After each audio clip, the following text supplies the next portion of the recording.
আসসালামু আলাইকুম গাইস, কি অবস্থা সবার? আশা করি সবাই ভালো আছেন। তো আজকে বিকেলবেলা ঘুরতে গেলাম পাহাড়তলী বিশ্ববিদ্যালয় কলেজ। এখন আমি অবস্থান করছি পাহাড়তলী বিশ্ববিদ্যালয় কলেজ ক্যাম্পাসে। আসলে পাহাড়তলী বিশ্ববিদ্যালয় কলেজটা আসলে দেখতে অনেক সুন্দর। ভ্রমণ, তারপরে খেলাধুলার মাঠ, প্রকৃতি, বিভিন্ন সব কিছু আসলে অনেক সুন্দর। এই যে দেখতে পাচ্ছেন বিভিন্ন বাগান, ফল ফ্রুট এবং এমনি আকাশি বাগান। এটা হচ্ছে যে কলেজে যাওয়ার রাস্তা। আর যেটা দেখতে পাচ্ছেন এটা হচ্ছে যে 2 তলা বিশিষ্ট ভবন কলেজের।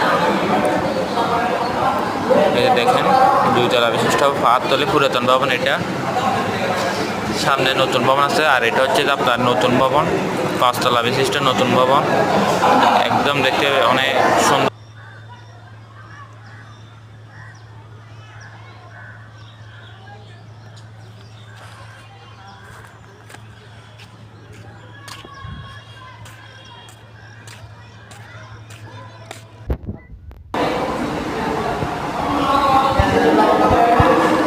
কেন্দ্রীয় শহরে বিশাল বড় একটা মাঠ। এই যে দেখেন অনেক সুন্দর, খেলাধুলা দেখার জন্য সুন্দর করে দর্শকদের জন্য